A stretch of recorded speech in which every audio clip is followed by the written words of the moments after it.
Hi, everyone. Welcome to the next Pennsylvania Lake Erie Environmental Forum meeting. We're going to get started in just a minute, but I would love to hear how you're celebrating Earth Day. So if you would like to type that in the chat, then I think we can share some great ideas.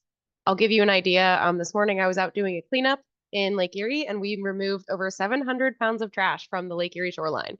So that was a lot of fun. So please share. Are you planting trees? Are you doing a cleanup? How are you going to celebrate Earth Day today? Amber, how much of that was plastic? A lot of that was plastic. And that, Lot bottles, cans. Um, I apologize for that dinging. I'm gonna turn that off. Bottles, cans, tires, lots of tires. So that's a lot of the weight that we pulled.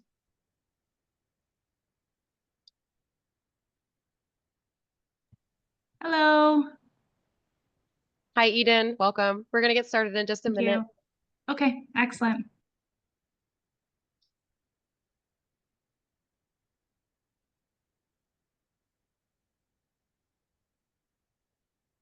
Okay. Hi, everyone. I'm Amber Stowell. I'm the Pennsylvania Lake Erie Coastal Outreach Specialist in the Lake Erie region. And we're here for the Pennsylvania Lake Erie Environmental Forum today.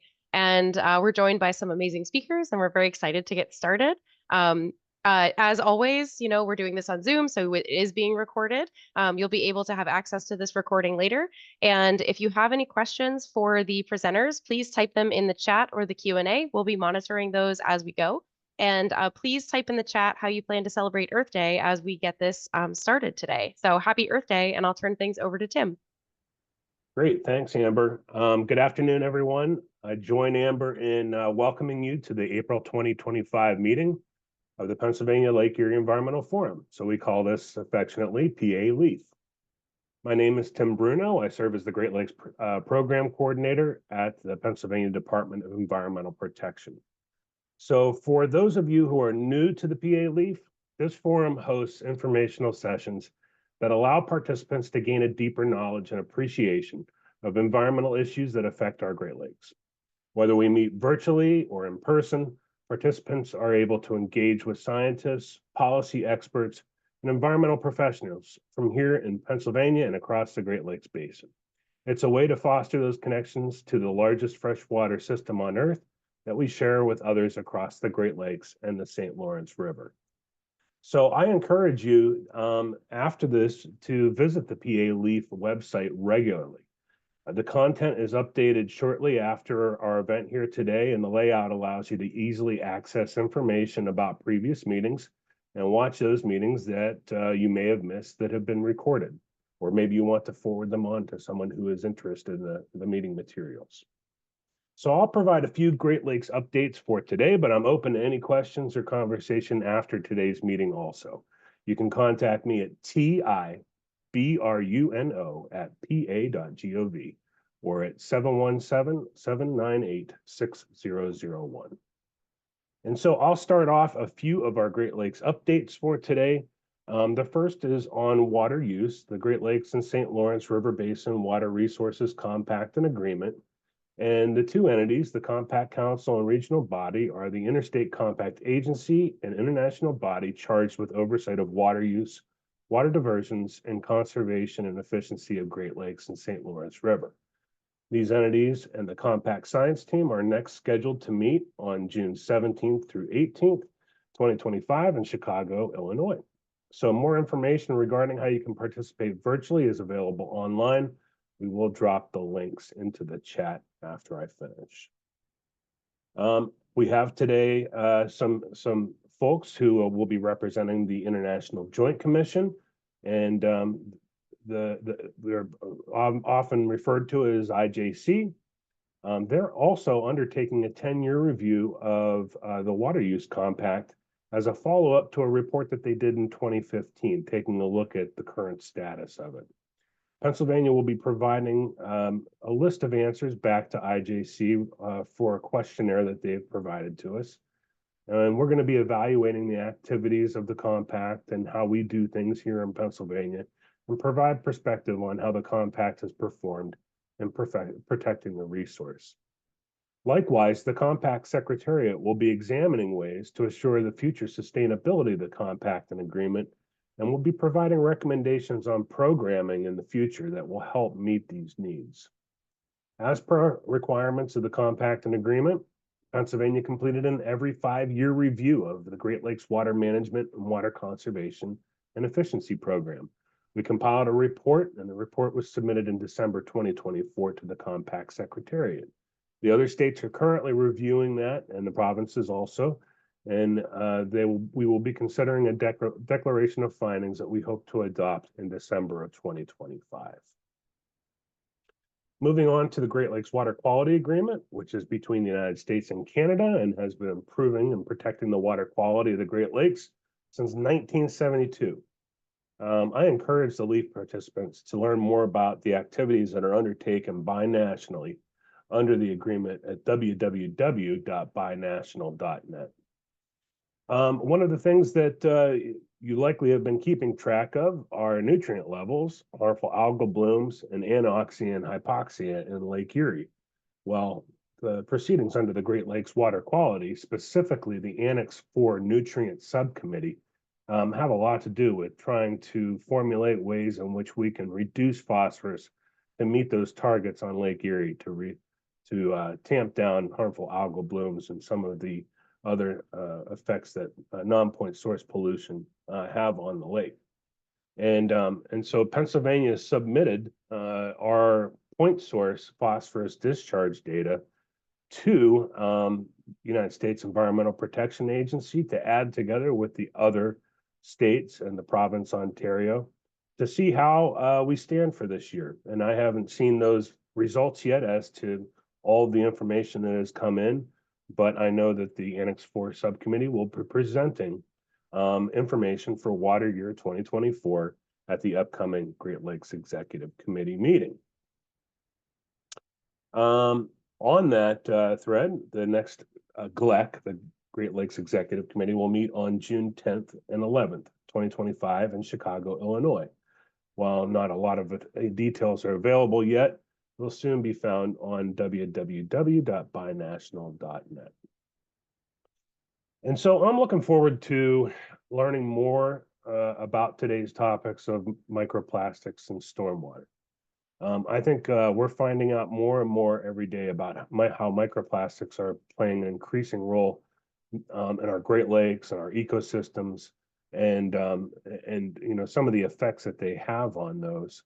And the International Joint Commission is taking a comprehensive look at how we need to approach the situation as a region.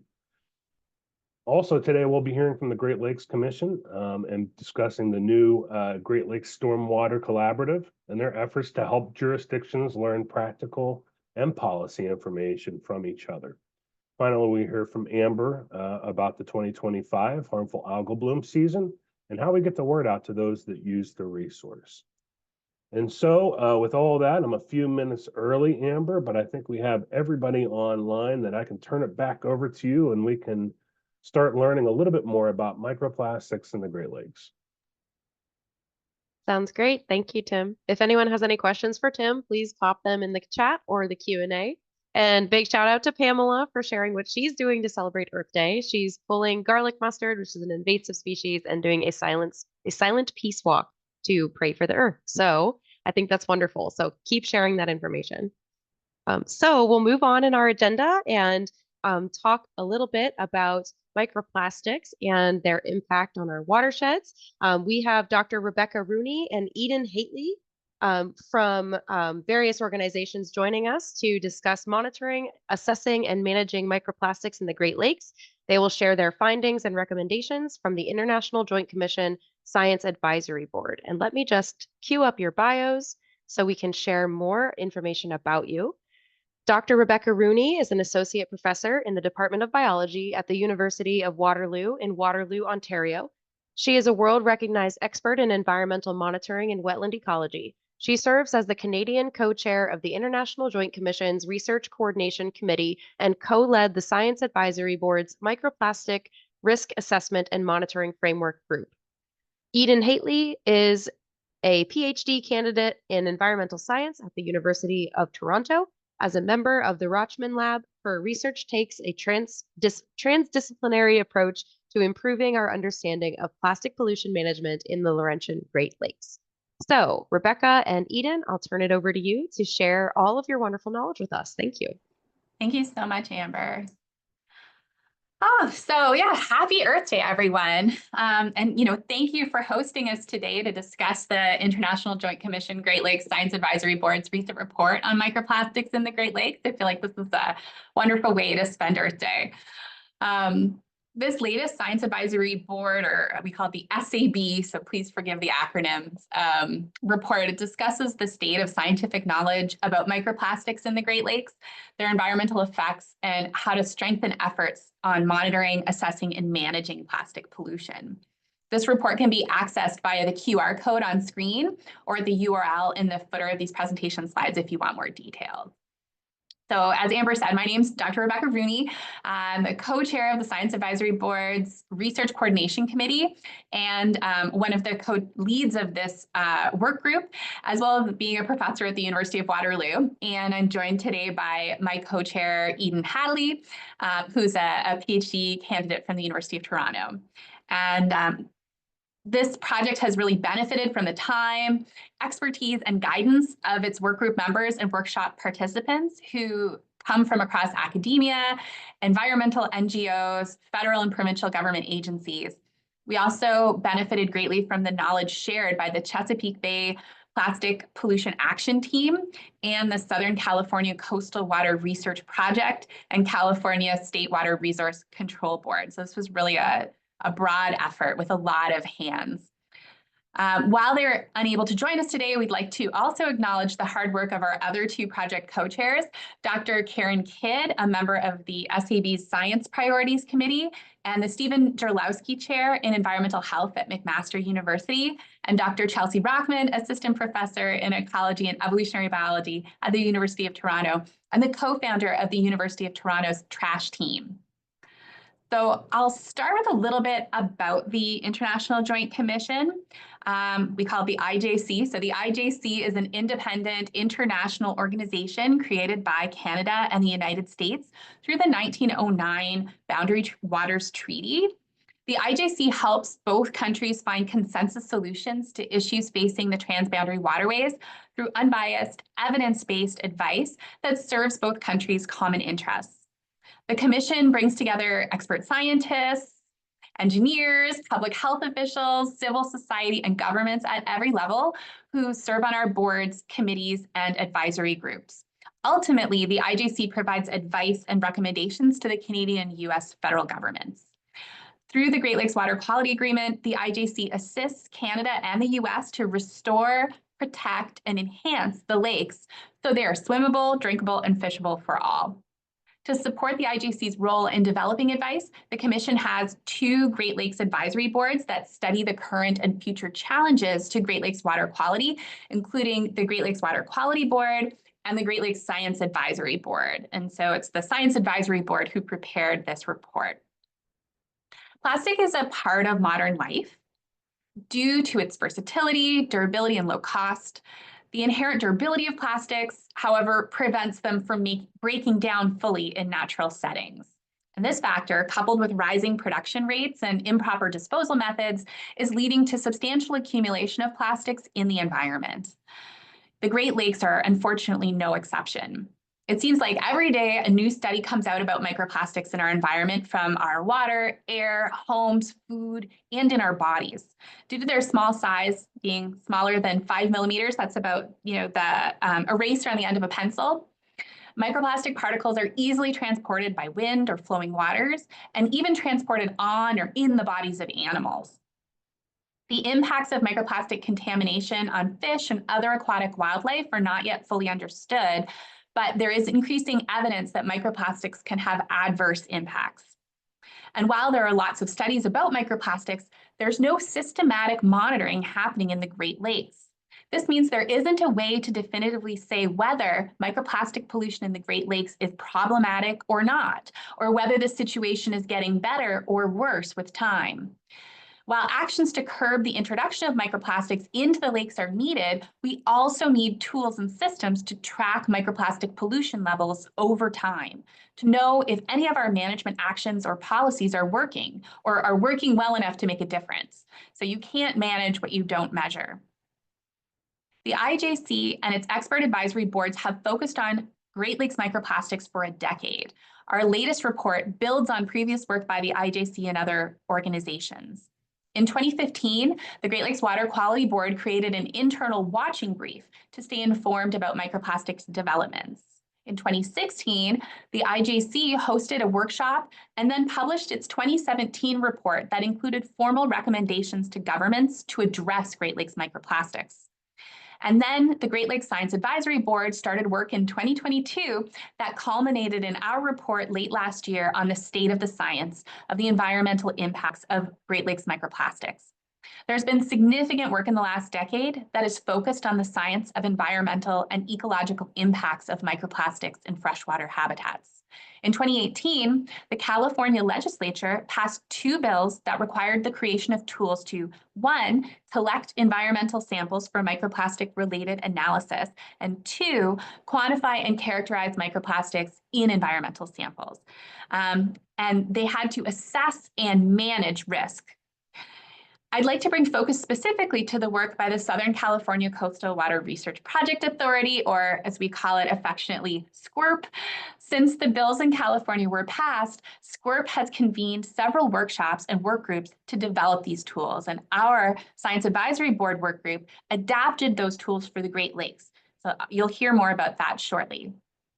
I should also mention that many of the people involved in SCWRP's work were also involved in our project. So there was really great harmonization and collaboration from the Pacific through the Great Lakes and actually out to the Atlantic with the Chesapeake Bay Group. In February, our work group released the Science Advisory Board's Microplastics Report, completed at the end of 2024.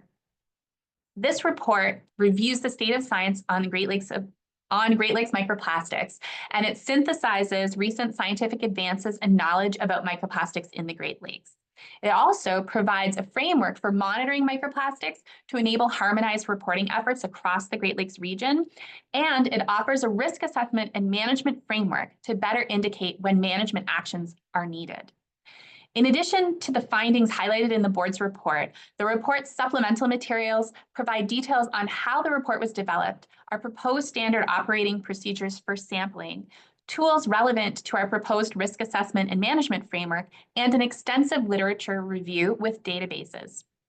I'll now welcome my co-chair Eden to walk us through the report's findings. Thank you, Rebecca. Hi, everyone. As Rebecca said, my name's Eden Hatley, and I'm a PhD candidate in environmental science at the University of Toronto up here in Canada.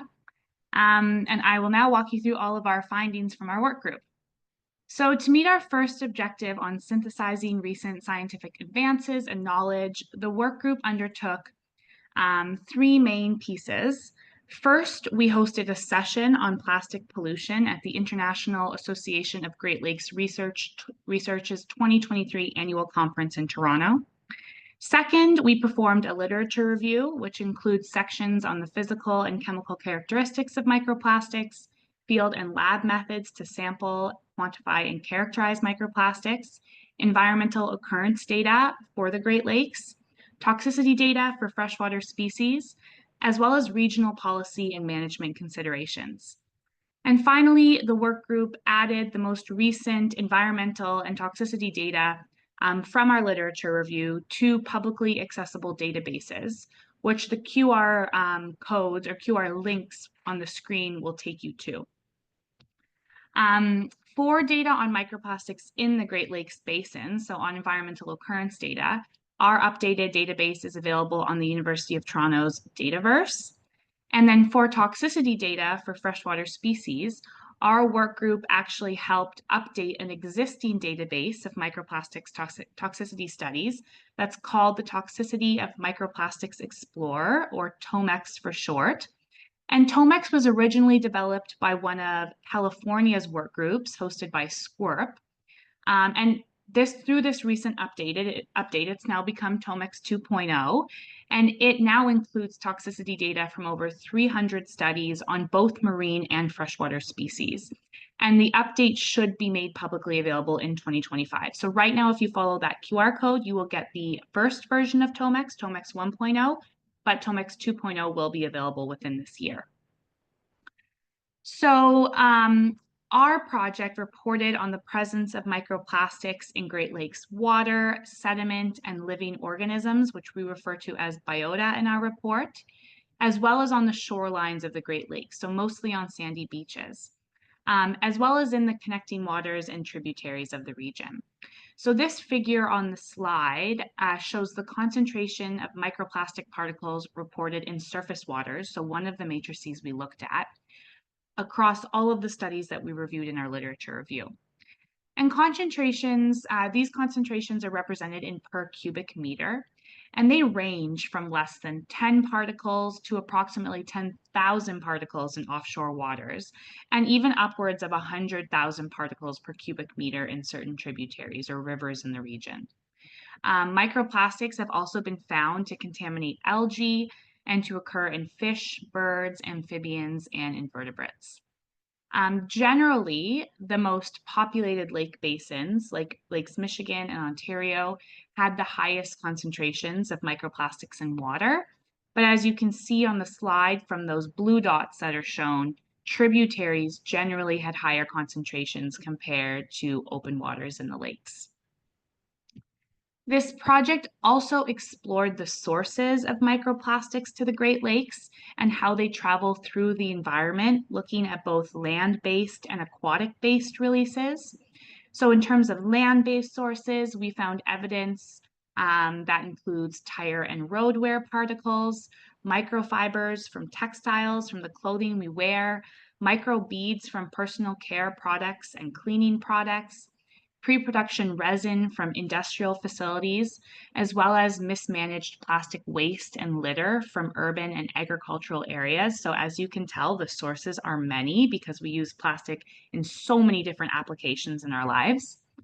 And those are all land-based. In terms of aquatic sources, we found evidence for things like recreational activities, which includes beach visits, fishing and boating, as well as other activities like commercial fishing and shipping.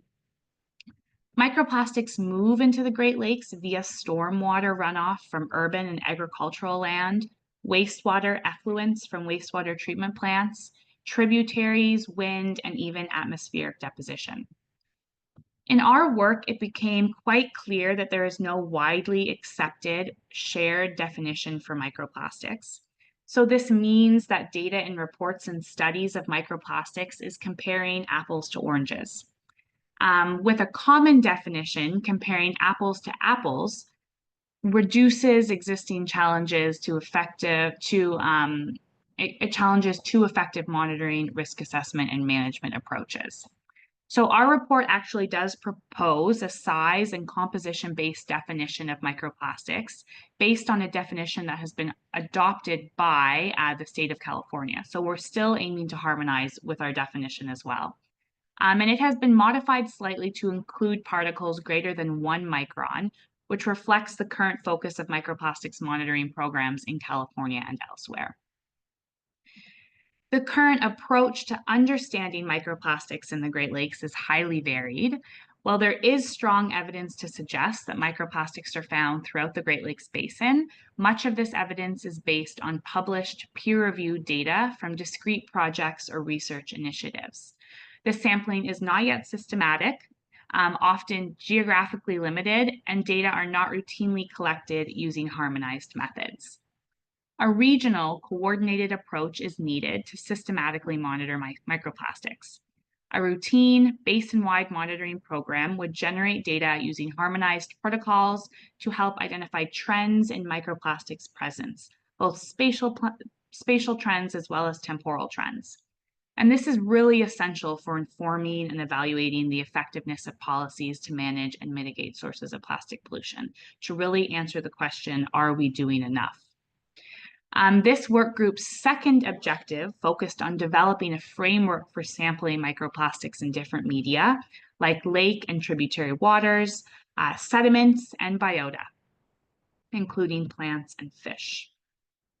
So in September of 2023, so about a year and a half ago now, our work group hosted experts from across the region to develop recommendations for harmonized monitoring of microplastics, which includes 1, methods for sampling microplastics in the environment, 2, program design to track these spatial and temporal trends, as well as transport pathways and sources, so we know where our measures need to target, and 3, opportunities to integrate microplastics into existing regional contaminant monitoring programs, which in the Great Lakes, of course, already exist for many other different contaminants. So to meet our second objective, the work group has proposed standard operating procedures, or SOPs, for monitoring microplastics in lake water, tributary water, sediment, and aquatic biota. And the QR code on this slide links to those SOPs. And these SOPs really aim to standardize monitoring across the Great Lakes and align our efforts here with similar efforts across North America, including in California and Chesapeake Bay, as well as similar efforts elsewhere in the world. So to achieve this alignment, we adopted existing SOPs that have been developed by the work groups in California through SCORP for lake water, sediment, and biota. And we created our own Great Lakes specific addenda for some of these protocols if they required. So for tributary water, we wrote our own SOP because California had not yet developed an SOP for tributary water. So where we could, we harmonized, and where we couldn't, we came up with our own. And finally, the work group's last objective was to develop an ecological risk assessment and management framework for microplastics in the Great Lakes Basin. In January 2024, so a little bit after our first work group, we hosted a second expert workshop to develop recommendations for 2 things. First, an evidence-based ecological risk assessment framework to determine ecologically relevant thresholds for management action. So what might be considered a safe limit for microplastics in the Great Lakes, after which we need to implement management actions. And 2, guidance on incorporating exposure and effects data into this framework. And again, to align with similar efforts across North America, the workshop focused on adapting an existing risk-based tiered management framework for microplastic pollution that was developed again by California, to ensure its relevance to the Great Lakes. So this is the risk management framework that SCORP developed. It has 5 tiers ranging from no concern to highest concern, and is divided by 4 risk threshold values for microplastics exposure in water. And these have been derived using data from lab-based toxicity studies. And this framework is actually built off of frameworks that the Environmental Protection Agency uses to address emerging contaminants of concern. So we wanted to adapt this framework to fit more into a Great Lakes context. So we developed an adapted risk management framework for the Great Lakes, which is shown here. And this framework aims to contextualize monitoring data and support the potential inclusion of microplastics as a toxic chemicals sub-indicator in the Canadian and US government's State of the Great Lakes, or SOGL reports. So that is how we are aligning it to the Great Lakes context via the SOGL reports. So under the Great Lakes Water Quality Agreement, the government's SOGL reports are published every 3 years.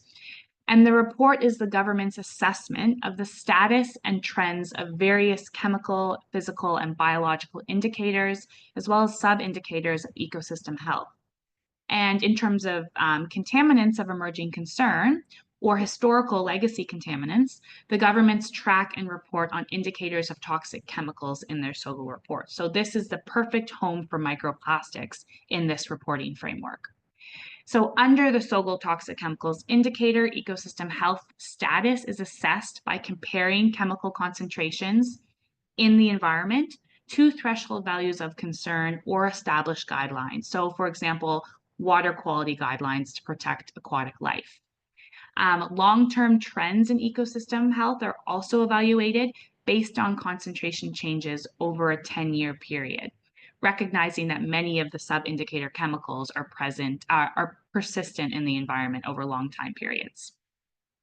So our proposed framework includes 3 tiers: good, fair, and poor, and each are a category of ecosystem health based on microplastic concentrations. It also tracks ecosystem health trends over time, you can see, by noting the trend as improving, unchanging, deteriorating, or undetermined. And it defines 2 threshold values of concern to differentiate between these 3 tiers. And this categorization is designed to follow the assessment structure of the government's indicator assessment and reporting that they already use in the SOGO reports. As I mentioned before, it is completely aligned to structures that are already in place and operating. So to derive the 2 numerical threshold values that we use in our framework, we applied the same risk assessment framework as California, which is based on a species sensitivity distribution, or SSD approach. So this is an SSD that we're showing on the screen. And an SSD is a statistical distribution that illustrates how species vary in their sensitivity to a specific substance. So in this case, we're looking at the sensitivity of species to microplastics. And each point on the distribution, you can see the different colors with the species names.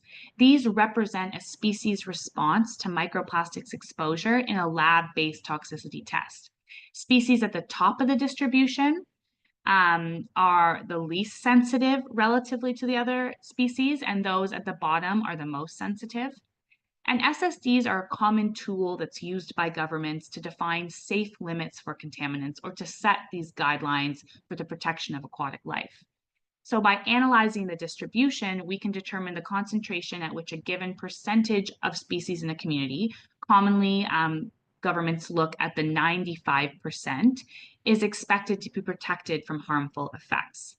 So this slide shows our SSD for microplastics exposure in water. And we use the TOMEX 2.0 database, the one that will be released this year, to construct this SSD, incorporating all available data for species either found in the Great Lakes, such as common duckweed, or species similar to those residing in the Great Lakes, such as the small freshwater fish Medaka. So from this SSD, we identified 2 threshold values to use in our risk management framework. And these threshold values correspond to the hazard concentration values HC5 and HC30, which estimate the microplastic concentrations at which 5 and 30% of species in a community would be affected, respectively, or the concentrations that 95% and 70% of species in a community would be protected. And we actually did perform a preliminary comparison of these thresholds with microplastic concentrations that have been reported in Great Lakes waters. So this figure on the slide illustrates this comparison. So the figure shows the cumulative distribution of microplastic concentrations across each Great Lake. And by analyzing it, we can estimate the likelihood that a water sample will have a microplastic concentration either below or above a given value.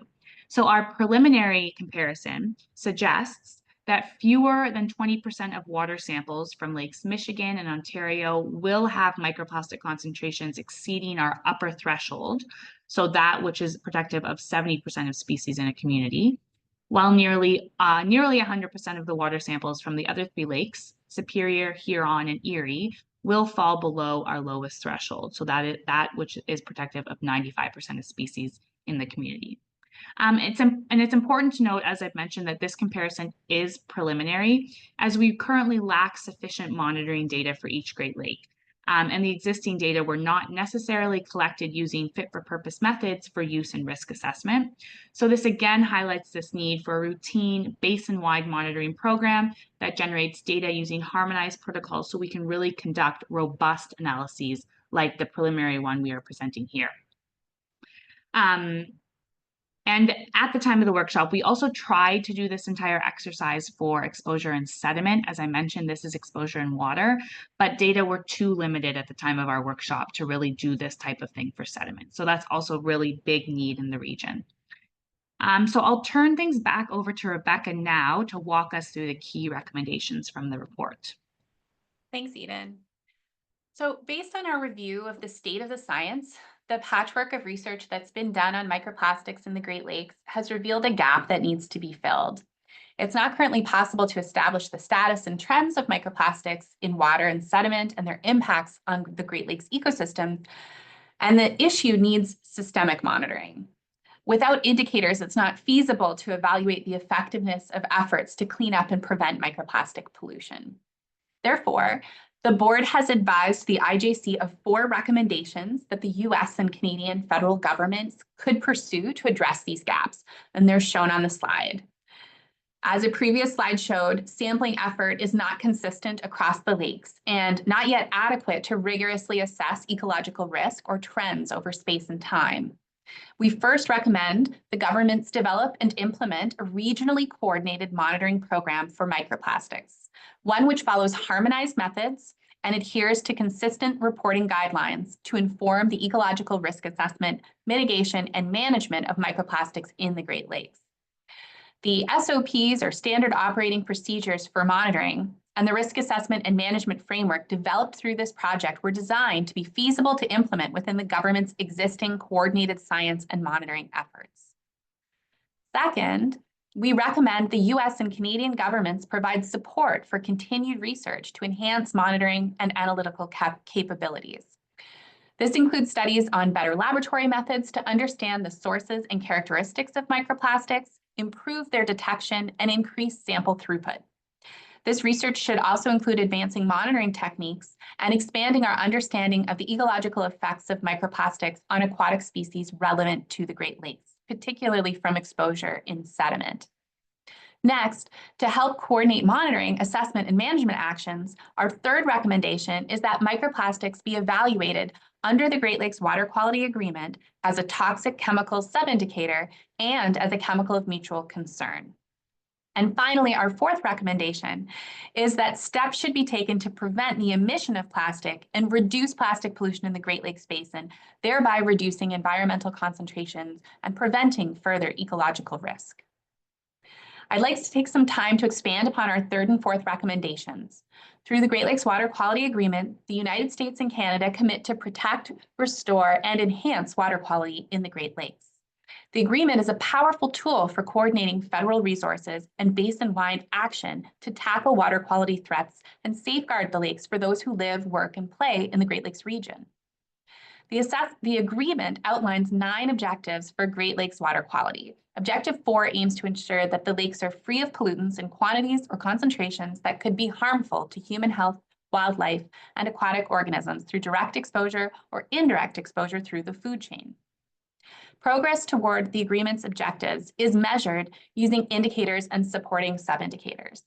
The indicator for Objective 4 is toxic chemicals in the Great Lakes ecosystem, and these chemicals are systematically monitored and reported on as part of the State of the Great Lakes report.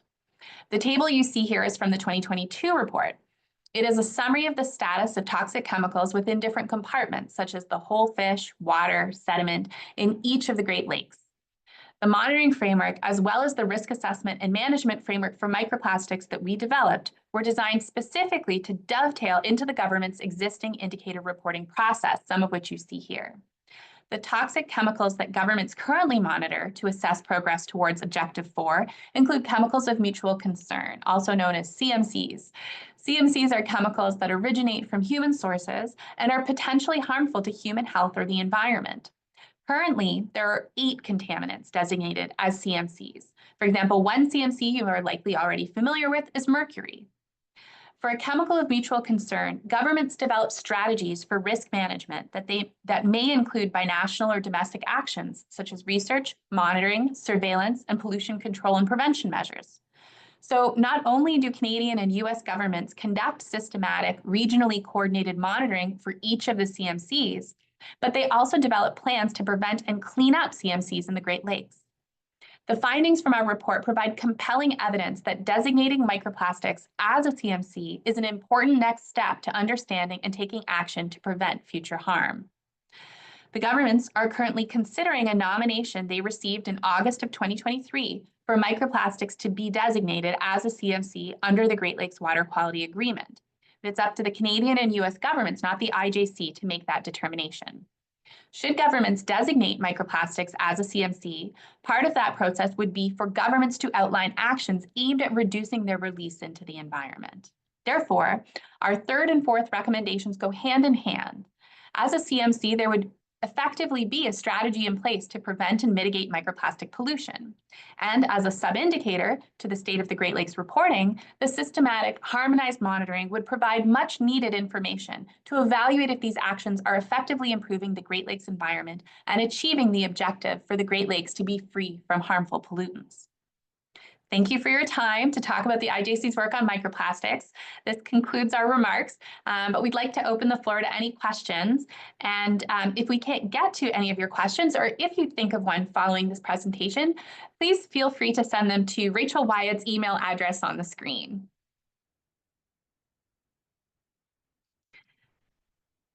Great, thank you very much. And that's a lot of information.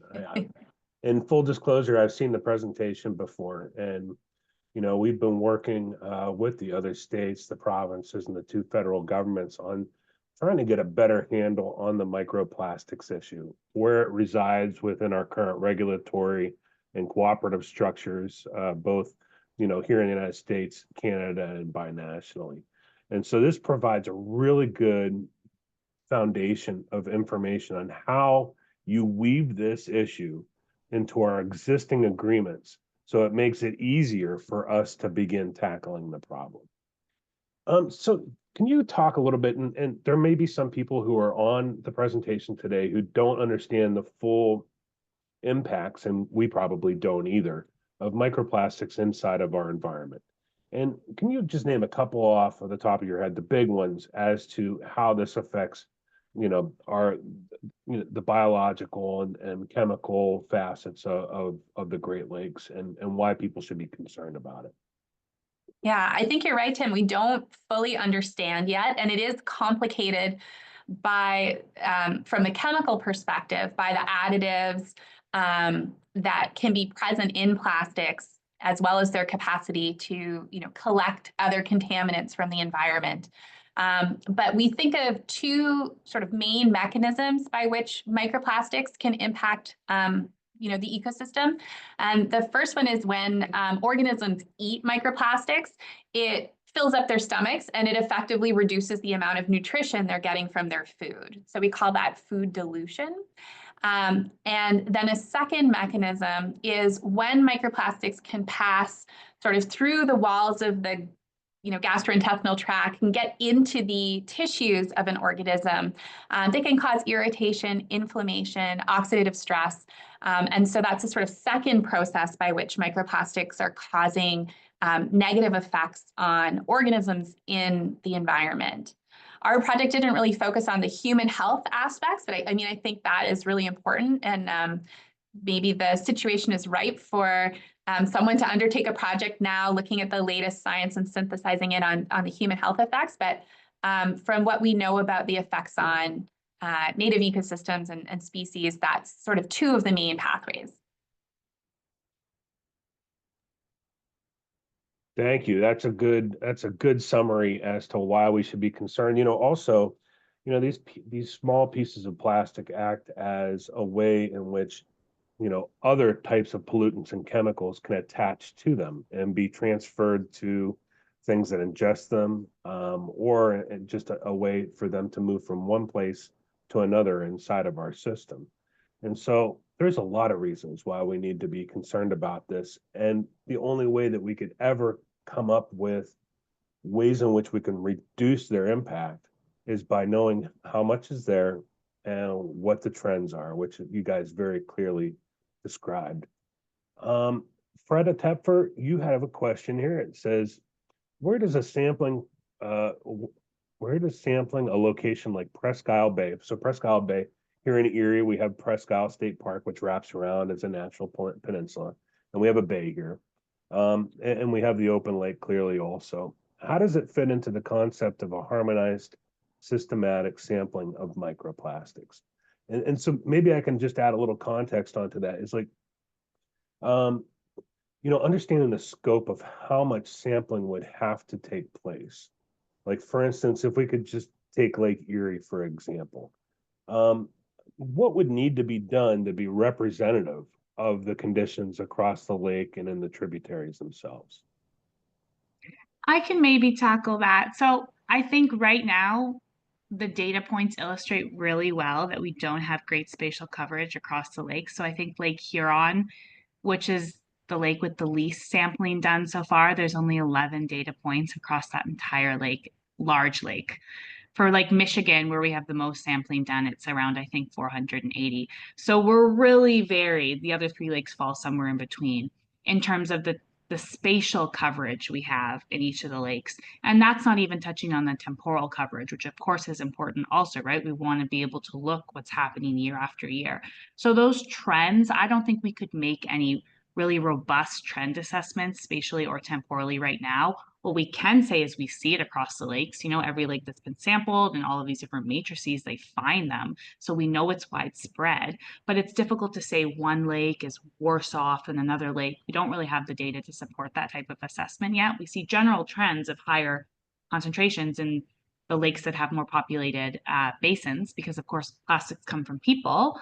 But we really need more robust data before we can say strong spatial trends, strong temporal trends.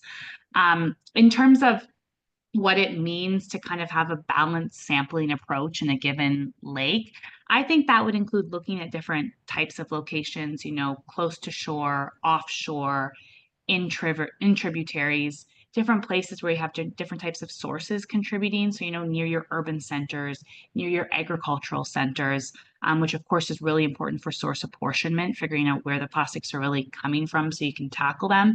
So I think that is an appropriate approach to getting good coverage across the lake basin in terms of microplastics, having these varied sites that represent different sources, different areas in the lake, and also different exposure pathways for different types of species in the lake is also important. So designing a sampling plan with all those considerations in mind, I think is important.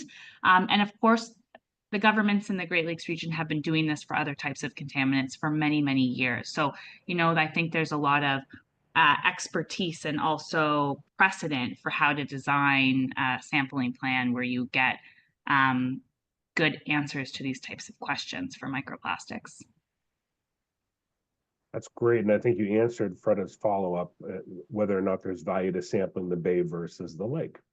So excellent. Do you see any additional questions, Amber, or comments? A comment from Dr. Sam Mason in the chat that an important point is that most of the Lake Michigan data is from the tributaries, not the lake itself, and that her new initiative, Project Neptune, will be helping to add important data for Presque Isle to the Lake Erie dataset. Go Gannon. Gannon University there with Project Neptune. And you know, Dr. Sam Mason, she has been studying plastics and microplastics in the Great Lakes for a long time. So we're looking forward to seeing some of the activities that they undertake here in Erie. I see Sister Pat Lupo has a comment or a question. What are you proposing to do to prevent the emission production of plastic? This is essential to reduce plastics, especially SUPs. Yeah. Well, so I mean, I think that was definitely outside the scope of what we were looking at with the science advisory report. But I think from the perspective of the report, what Eden was alluding to about source apportionment and understanding where the plastics are coming from, that they come from people and human activities, is really important. And ultimately limiting plastic production and release into the environment is the best way to prevent microplastic pollution. And so there's, you know, it's a good investment to focus on stopping plastic production and its release at the source. Right, and this is like, you know, pretty much any other form of pollution that we've studied and tried to get a handle on. The first thing you have to understand is what is going on there and where is it coming from and what's it consist of, and then you can have targeted approaches to try to reduce the pollutant from those sources. And so if we see that, well, here's a great question. In terms of overall mass of plastic pollution, what's the number one source that consists you know, what's the number one source for that, and what is it? So a recent lab mate of mine, actually Alex Zhu, did an emissions inventory, plastic emissions inventory for the city of Toronto. So it's not Great Lakes regional scale, but I'm sure there's probably some similarities in other large cities along Great Lakes shorelines. And she found by far the largest source was plastic litter. So I don't know the numbers. I think, yeah, I don't know the numbers to say them off the top of my head, but that was by far the largest source amongst all the sources she looked at for the city of Toronto. I'd add to that that an important thing we looked at was, as far as trying to understand source apportionment, is how to come up with a bit of a microplastic signature. And so people are characterizing microplastics based on the polymer type. Is it, polyethylene? Is it, PET, like your water bottles? But also the shape of the particle. And so as far as, spheres like microbeads or fibers like come off of your fleece when you wash it, those can be traced back to different sources as well. So I think that was it also Alex's study that looked at the microfibers, Eden? In wastewater treatment plants with Yeah. filters. That was Yeah. Lisa Erdl. Yeah, Okay. another grad student in our lab. Yeah. Yeah, so microfibers are coming a lot from our laundry and passing through wastewater treatment plants, whereas things like tire wear particles are coming into our tributaries from stormwater. And so understanding, one of the important science advancements I think that's happened recently is trying to come up with ways to fingerprint microplastic pollution, to trace it back to a source and understand the pathway that's getting it into our lakes. And I'm going to get to Paula's question in just a second. That brings up an interesting point, is that because there's so many different forms of plastics that are inside of a water body, it's fairly labor intensive to go through, sample, analyze that sample, and do reporting. Are you guys familiar with any advancements in technology that will help us maybe streamline that in the future? So I can say there is some work happening in the lab I'm part of, not by me, but by colleagues out of Toronto, the Rockman lab, to automate some of the microplastics analysis process, specifically with the chemical ID that Rebecca was talking about. So automating the process by which particles are, picked and then put onto a petri dish and then scanned under an analytical machine to figure out what exactly is the polymer. So there is some work ongoing in our lab, and a lot of other labs around the world are working on trying to automate different pieces of the process, because you are right, it is extremely laborious, which is an impediment for governments to start monitoring at large scales for sure. Yeah, it's not the sort of thing like you could take your recreational water quality sample and submit to, there's many service labs that will run that for you. Microplastics enumeration and identification of particles is a pretty niche research grade kind of analysis. But I think one thing we really emphasized in our recommendations is that's one of the areas that needs a lot of more research to try to expedite those laboratory and analytical methods and to make them more cost effective. We did talk about SQUIRP's recommended SOPs for lab analyses, where our project kind of talked about these monitoring protocols for collecting the sample.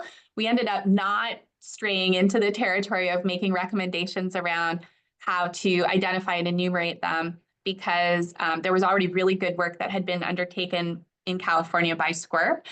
So we pretty much just endorsed those protocols, and Eden may be able to share more details about the exact process that they went through, but they did an interlab calibration to check the accuracy and robustness of those methods. And they did some refinement of those protocols to make sure that they're, really repeatable. Yeah, that's exactly right. They did inter-lab calibration studies across the entire world. So they created all of these different fake samples with known quantities, polymers, shapes, and sent them all around the world to, I think, 25 different labs. and from this work developed these lab protocols. The one for drinking water, so they also did it for drinking water in addition to environmental matrices, and the one for drinking water is accredited in the state of California. I believe the other protocols for dirty water, sediment, and tissue are going through the accreditation process. And those are linked in our report as well, so you can find the link, those actual protocols online. I see this particular discipline like really ripe for incorporation of machine learning. We had an opportunity to listen to a presentation from a researcher who was, looking at invasive mussel distribution on the bottoms of the lakes, right? And, previous to this, you kind of had to either send a camera down there or drop a ponar dredge, and they're kind of clumped up. And so you could literally miss a whole bunch of mussels just by dropping it a few feet away from them. Whereas if they attach a camera and have what is essentially radar, like LiDAR, attached to a submersible, almost like an underwater submersible, they can utilize the machine learning and the feedback from each one of the camera and LiDAR to automatically determine extent coverage on the floor of the lakes of mussels. And this is another thing where you can teach essentially a machine to, look at the different sources of the plastics, the numbers of them and the types that they are, and do a sample way faster than somebody having to plate it out. So it's kind of cool. There's a future there, I think, for this area as well as a whole bunch of other ones. Okay, so I'm sorry, I'm talking too much. I'm really interested in this. Let's move to Paula Ferneza. She says, as a regional science resources coordinator for grades 6 through 12, she's been involved in developing lessons, activities to provide awareness and promote activism. We had hoped to have our students look at water samples for the presence of microplastics, but this has been exceptionally challenging. Do you know of any groups who may be doing this, or of any protocols that could be brought into a 6 to 12 grade classroom? We have had some success with students locating microfibers from sand samples. So do you have any resources that might be good for her? Yeah, Paula, I will put the website for the University of Toronto trash team in the chat. The trash team does a whole bunch of different things, but one of the things they do is classroom visits to grade 5 classrooms, and they have a whole bunch of different programs that they run. So I can also give you the email for someone to contact, and I believe they do sand, microplastics and sand for classrooms. So they might have protocols that they can share with you. I'll pass those on in the chat. Wonderful, thank you. And it looks like we have a comment from Carl. Microplastics are a growing concern as water pollutants entering waterways and from various sources and causing both environmental and potential human health concerns. They can be harmful to our aquatic life through physical damage like entanglement and ingestment, as well as through the absorption of, I guess that would be adsorption of harmful chemicals. While the full extent of their effects on human health is still being researched, they're a significant pollutant that needs attention. Well, he just asked if there's any thoughts. I think there's been a lot of thoughts so far on that. Yeah, I mean, I think that was a really good summary. We need more research to understand the environmental effects of the chemicals that are in the plastics beyond just the polymers themselves, as well as the capacity of pathogens and other contaminants to absorb onto them and them to serve as a kind of delivery mechanism for sure. And the human health impacts, I think, are something that needs more attention as well. One quick question, can you go back one slide? Maybe it was a couple, and it was a fourth recommendation that you had. And Sister Pat Lupo asked if you could just provide a little bit more information on that. Yeah, so I think it might have been the same questioner who asked about the SUVs. And I mean, I think this is really what we're recommending is once microplastics are in the environment, we don't have good mechanisms for removing them. So the key is going to be preventing them from getting into the environment in the first place. And so that means, source controls, it means understanding where they're coming from, what the point sources are, how that relates to their shape and chemical composition, and then designing, engineering solutions to take them out of wastewater streams, prevent them getting into our wastewater streams, and also just better managing our waste so that we're not generating all that litter that Eden mentioned, all that plastic litter. Okay. Did you want to add anything, Eden? No, that's okay. I can't thank you both enough, as well as all the good work that is being done by the IJC and the boards that really feed the information back out to everybody on both sides of the border and all the jurisdictions inside of there. I learned a lot today, and I hope everyone else did. And I encourage them to follow the information you've put up here on the screen and learn more about what will be happening over the next couple of years, hopefully. Yeah, thank you very much for having us, and a happy Earth Day, everyone. Happy Earth Day to you both. And I will turn it back over to Amber. Thanks, Tim. And thank you again, Rebecca and Eden. That was so wonderful. What a great presentation, and so timely for us to have done a cleanup this morning that we were talking about at the beginning to celebrate Earth Day, and then to roll into talking about the impacts of microplastics and all of the great work that's being done in the research space. So next our agenda, we'll talk with James Polidori about the Great Lakes Stormwater Collaborative. So very relative to this as well. And we're so excited to have you here, James. James is a senior program specialist with the Great Lakes Commission. Having been a staff member since 2022, he provides support for the Commission's water infrastructure and resilience programs, including managing the Great Lakes Regional Water Use Database, assisting the work of the GLC's Standing Committee on Climate Resilience, and facilitating the revamped Great Lakes Stormwater Collaborative. James graduated from the University of Michigan with a Bachelor of Arts in Political Science and a Master of Science in Environmental Policy and Planning. So James, thank you, and I'll let you share your slides and take it away. Great, thank you so much, Amber. Let me get my slides pulled up here. All right, are you seeing the correct slides there? Yep, looks great. All right, perfect. So yeah, thank you so much for that introduction. Like Amber said, I'm James Polidori with the Great Lakes Commission, and I will be presenting on the Great Lakes Stormwater Collaborative.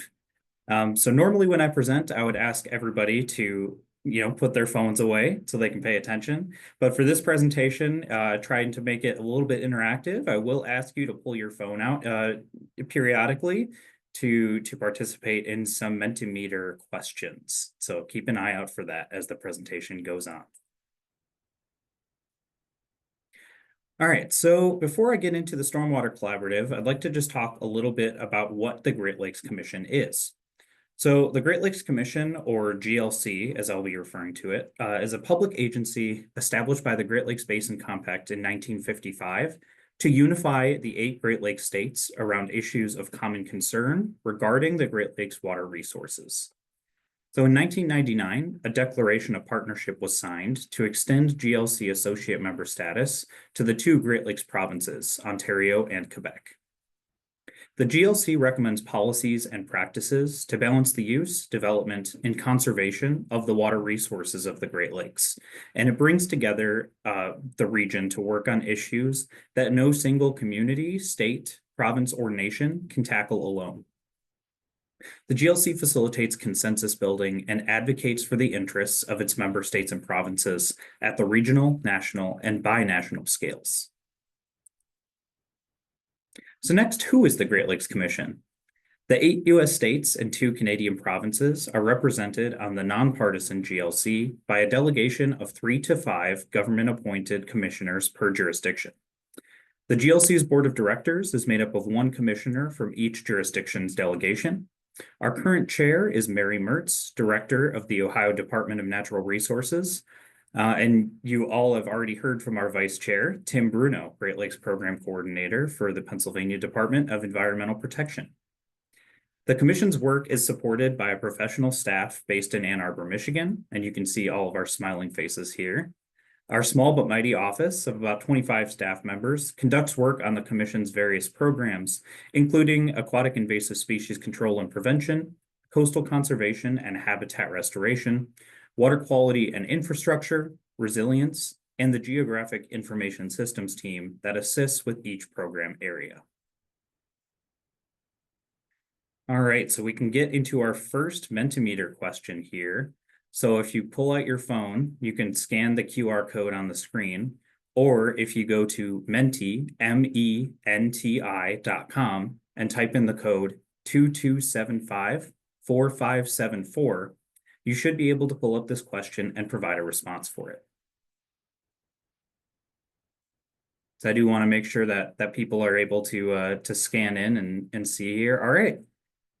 Perfect. So it looks like we're getting some responses here to our first question, which is, what is the first word that comes to mind when you think about Lake Erie? All right, so we're seeing people say beautiful, great, shallow, home, habs, productive, freshwater. I'll leave this up for just a few more seconds here, see if we get any more responses. Glad to see that the Mentimeter is working and that we're all thinking mostly positive thoughts about Lake Erie for Earth Day today.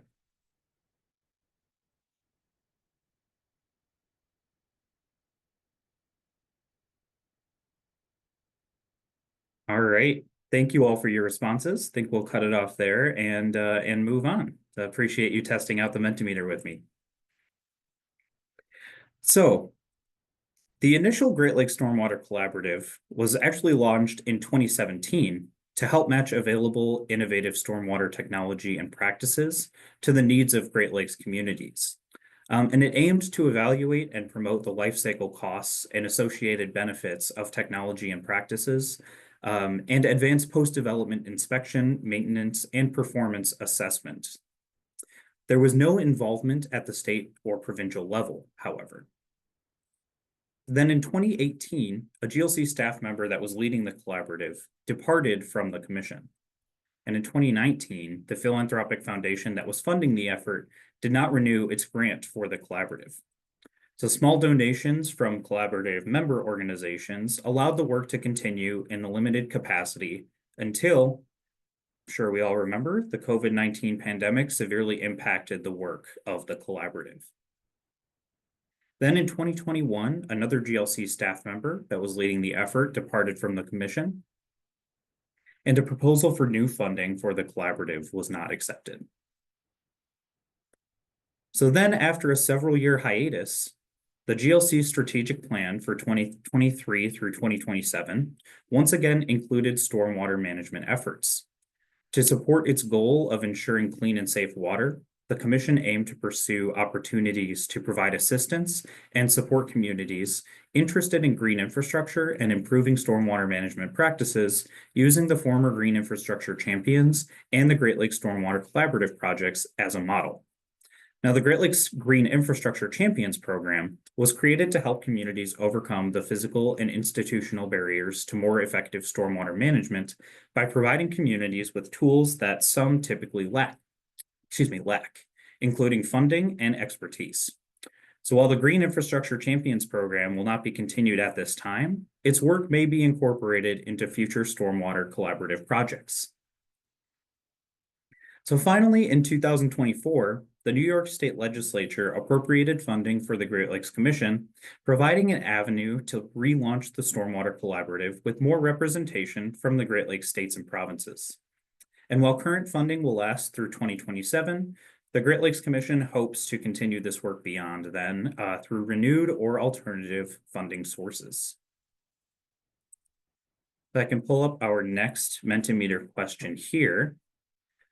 I'd like you all to please share your level of agreement with the 4 statements that you should see on your screen. The first of which is, the community in which I live or work often experiences flooding events. Extreme precipitation and flooding events have become more frequent and or more severe over the last decade. The community in which I live or work successfully incorporates green infrastructure to manage stormwater, and stormwater management efforts are well coordinated among local, state, and federal entities. So you should be able to use the slider on your screen to choose from 1 to 5, 1 being extreme disagreement, and 5 being extreme agreement. So it looks like we're starting to get some responses in. Seems like we're averaging right around the middle with folks living or working in communities that often experiences flooding events. Perhaps unexpectedly, seeing a lot of agreement with extreme precipitation and flooding events becoming more frequent and severe. We're seeing a bit lower for communities that have successfully incorporated green infrastructure to manage stormwater, and a little bit lower as well for well-coordinated stormwater management efforts at varying scales. So I'll leave this up for just another second here for everybody to get their responses in.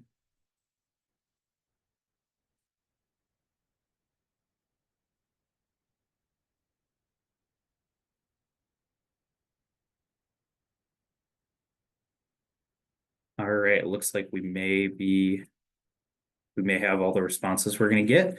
Thank you all so much for providing your responses to this question. So I've been using the word collaborative with a capital C quite a bit, and you may be wondering exactly what I mean by that.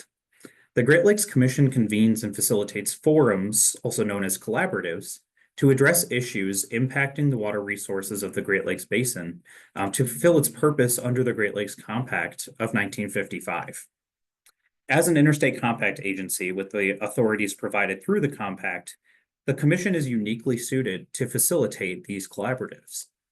The Commission provides efficient mechanisms for bringing together resources, data and information, and partners in support of actions and policies that benefit the Great Lakes Basin and its citizens. In a collaborative, stakeholders are brought together by a trusted party and provided a safe, inclusive space to build trust and relationships, define principles for engagement, agree on common basin-wide goals, and set a course for making and measuring progress toward those goals. Participants in a collaborative work together to share ideas and information and to leverage each other's unique capabilities, thus maximizing, rather than duplicating, efforts and expenditures of resources. So as you can see in this graphic, GLC staff serves as the facilitator of the collaborative in order to connect participants of varying sectors, including local governments, state and provincial agencies and ministries, federal agencies, Indigenous and First Nations, academic and research institutions, and several others. Collaboratives utilize a variety of mechanisms to deliver clear, consistent, and continuous messaging around issues impacting the Great Lakes Basin and its citizens.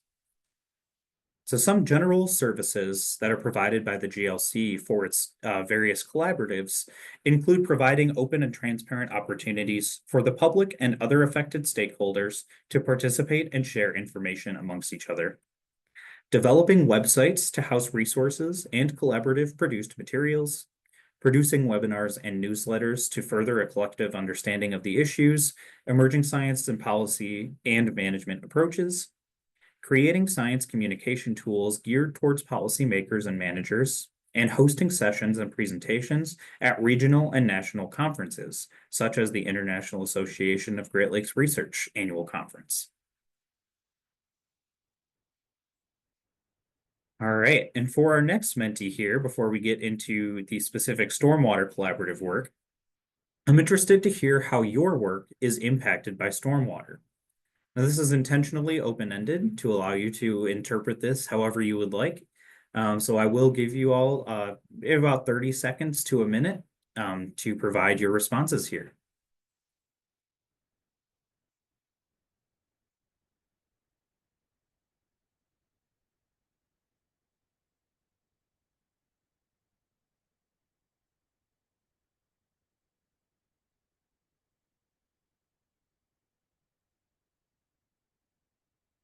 Great, we're seeing one come in.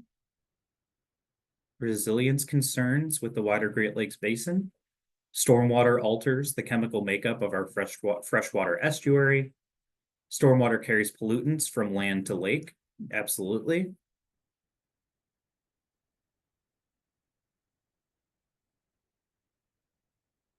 Non-point source pollution, erosion and sedimentation, flooding and the governmental response. provided another topic for education and discussion, providing stormwater education as it relates to homeowners, drinking water, etc.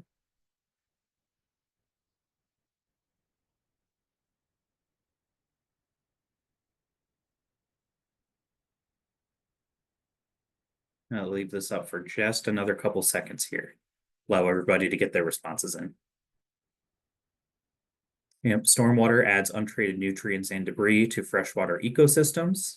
Absolutely seeing some common themes emerge here. Stormwater can impact drinking water quality, the main focus of your work. Yep. And a lot dealing with drinking water, water quality, resilience. All right, I think we can end this here. Thank you so much for providing your responses. So then moving into specifically the Great Lakes Stormwater Collaborative, this diagram shows the intended structure of the collaborative, with stormwater and coastal resilience practitioners making up the stakeholder community, which is that cloud outside the rectangle there in the middle. The full collaborative will be made up of representatives from the US and Canadian federal governments, Indigenous and First Nations, state and provincial agencies, local governments, non-governmental organizations, industry leaders, as well as research institutions from across the Great Lakes Basin. Next, you'll see the leadership team, which serves to steer the work of the collaborative and is currently comprised of representatives from state agencies, regional organizations, communities of practice, and research institutions. Sub-teams may be formed to conduct work focused on unique aspects of our Great Lakes urban, rural, and coastal geographies. Then the work of those sub-teams will be supported by subject matter experts, which you'll see in that green box to the side, who may or may not be part of the collaborative, but can assist with sub-teams from time to time.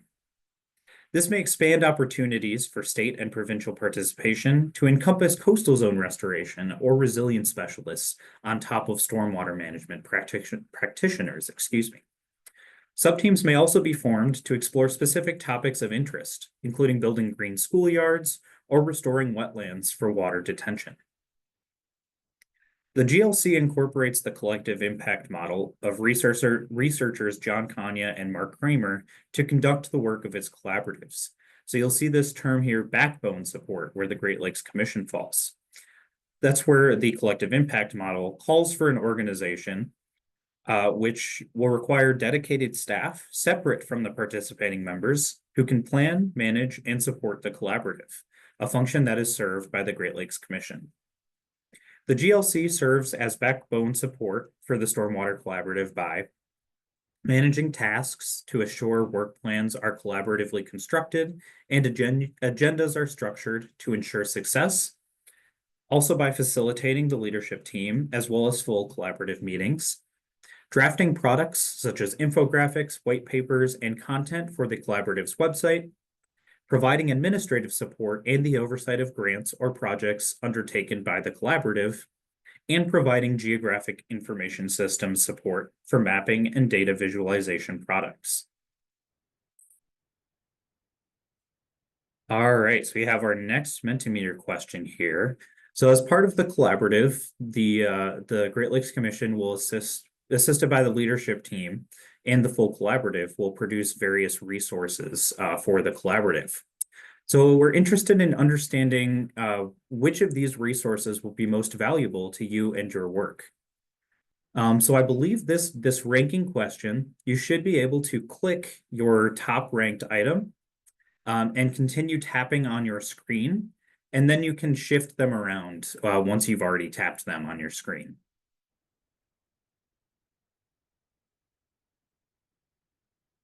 All right, so early on, we're seeing that the economic analysis of nature-based solutions would be quite valuable. A webinar series as well. A little bit of support for, a stormwater newsletter, and some for a stormwater practitioner symposium as well.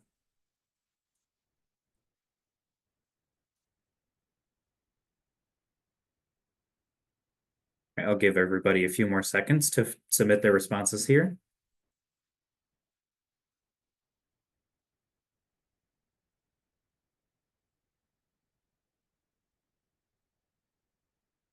All right, yeah, so it looks like that economic analysis of nature-based solutions in the webinar series would be really valuable to a lot of folks on here. Really, really great to know, really helpful. Thank you for submitting your responses.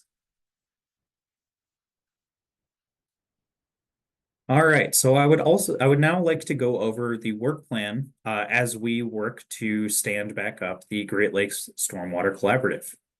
So the first step is to convene a leadership team to steer the work of the collaborative. So to guide the work of the collaborative, the Great Lakes Commission has begun to assemble the collaborative's leadership team. Members have either been appointed by the Great Lakes Commission's Board of Directors or recommended from other leadership team members and other various partners.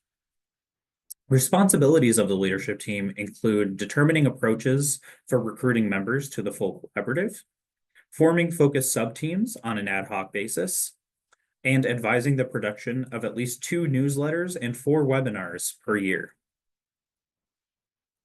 The next step will be fully relaunching the Great Lakes Stormwater Collaborative. So to address issues with the initial version that was launched in 2017, the Great Lakes Stormwater Collaborative will be more inclusive of stormwater program managers from the Great Lakes states and provinces, and connect with university-based research initiatives and resilience programs. This effort will facilitate information sharing and research to support the implementation of best practices for stormwater management under changing climate conditions. The collaborative will also better serve as a hub for connecting related efforts at the downstream extent of Great Lakes watersheds, such as state coastal zone programs and coastal resilience programs supported by the Great Lakes Coastal Assembly, the Sea Grant programs, and the Great Lakes St. Lawrence Cities Initiative, to name a few. GLC staff will then establish mechanisms for communication with collaborative members with assistance from the leadership team. The GLC will be responsible for sharing information and announcements with collaborative members through webinars, newsletters, social media posts, and updating its project webpage. Next, the GLC plans to hold a regional stormwater symposium to increase the awareness of research efforts across the region and provide opportunities among stormwater managers and other practitioners to discuss successes and opportunities to improve efforts related to community engagement, planning, and project implementation. By fostering an environment to transfer knowledge, the GLC hopes to build a network consisting of researchers, local governments, state agencies, and others capable of evaluating and testing new approaches and technologies that bridge traditional gray infrastructure with nature-based solutions and green infrastructure at varying scales. Leadership team members will work to plan the symposium, which we plan to hold in New York State in 2026. The next step in the work plan, which seemed to be of significant value to this group, is conducting a cost-benefit or other economic analysis of nature-based solutions in the Great Lakes Basin. The Great Lakes Commission plans to contract a team of economic evaluation specialists to conduct a cost-benefit analysis of select nature-based solutions using case studies from across the Great Lakes region.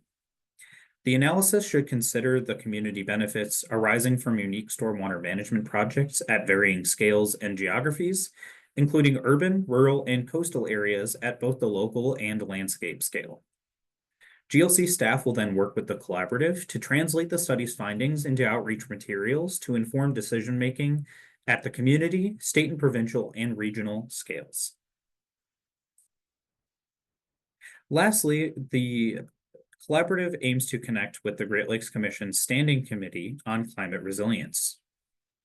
The Standing Committee provided input towards the creation of the Great Lakes Commission's action plan for a resilient Great Lakes Basin, which helps to prioritize efforts and form a roadmap to advance climate resilience in the Great Lakes Basin. Stormwater Collaborative members will advise the Standing Committee on the development of appropriate resilience metrics to track regional progress relative to stormwater management and related data sources. The GLC will then convene subject matter experts from governmental and non-governmental sectors to assist both the Stormwater Collaborative and Standing Committee in identifying metrics, collecting necessary data and information, and producing high-quality data visualizations. The intended outcomes of all five of these efforts include strengthening the expertise of state and provincial agency staff and other partners, creating products useful to leaders within the Great Lakes region, and building networks and creating efficiencies as agencies and research institutions work with local partners to secure a more resilient future for the Great Lakes. Now we have our last Mentimeter question here. So the collaborative will host a webinar series which aims to transfer knowledge and inspire ideas across the Great Lakes region for stormwater management. Several potential webinar topics have been raised by GLC staff and the leadership team, including green stormwater infrastructure and nature-based solutions, exploring the intersection of stormwater and coastal zone management, and using artificial intelligence and digital tools to manage stormwater. So as I see some results are already coming in, please share which of these topics you would be most excited to learn more about. And if you do choose the none of these or something else topic, please feel free to share in the chat which topics are coming to mind.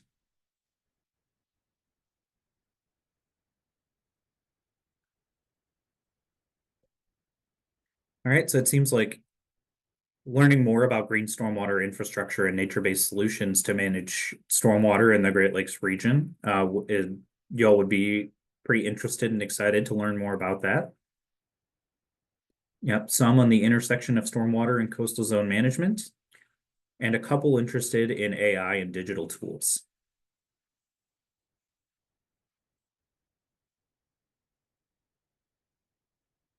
Seems like we nailed the topics if nobody's choosing none of these or something else. All right, I'll give you just a couple seconds to finish submitting your responses here.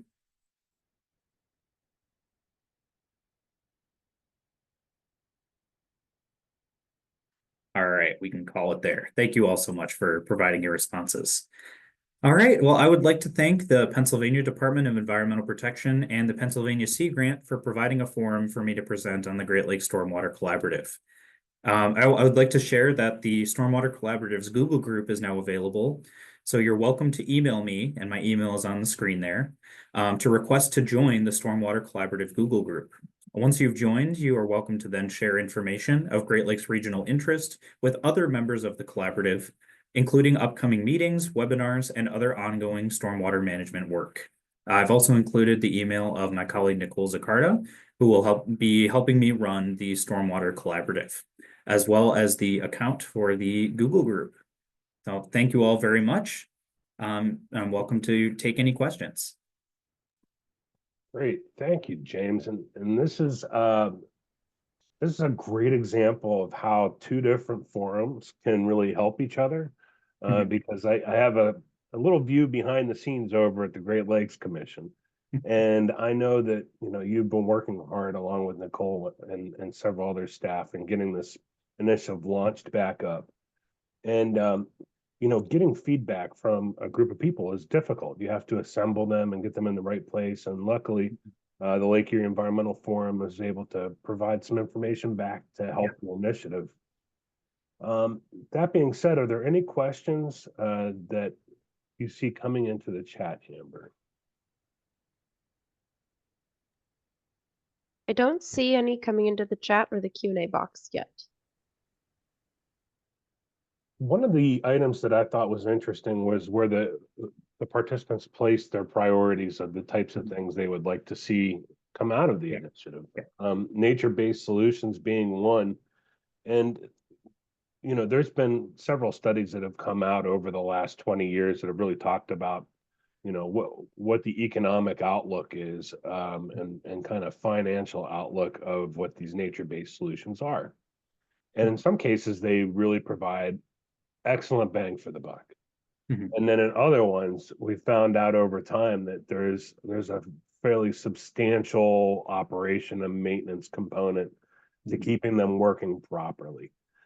What types of things are you looking to try to gain from the collaborative and the information that people feed into it to help those recommendations that you might give out to the states and provinces? So I think exactly what you're talking about. If organizations or perhaps state agencies or local governments have implemented nature-based solutions that have turned out not to be cost effective, I think that's certainly interesting to share across the entire region.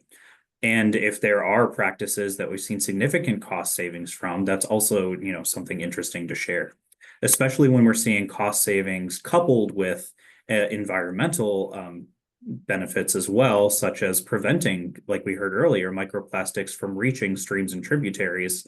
If we're seeing those economic and environmental benefits coupled together, that's something that we're certainly hoping to share across the entire region. So hopefully that will translate across, from Lake Michigan to Lake Superior, all the way over to Lake Erie and Ontario. We think that there's things that can be learned from each other across the entire basin. I had mentioned during the last presentation, kind of like where we see the use of artificial intelligence and machine learning coming into play in the future. And with the fact that, our cities and municipalities that have a tremendous amount of under the ground built infrastructure that is, aging, coming due for replacement, and in some cases not able to handle the amount of stormwater they currently are receiving. There's real opportunities here in the future for having machine learning to actively manage some of those types of resources, to provide virtual storage of stormwater, to provide both water quality and water quantity reduction. And we had not too long ago now on the Lake Erie Environmental Forum, Dr. Branko Kirkes from Hi-Fi and the University of Michigan to talk about, what that future kind of looks like a little bit. So that's an exciting place that I see the topic of stormwater going. Absolutely. And Branko actually is currently serving as a member of the leadership team. So we're super excited to learn from his research and hopefully, replicate those efforts across the basin. Certainly is exciting. Okay, I don't see any additional questions, so be sure to reach out to James at the commission, and be sure to thank everyone over at the commission for their good work. And I'll go ahead and turn this back over to Amber, and we'll move on. Thanks, James. Yeah, thanks so much. Thanks again, James, for joining us.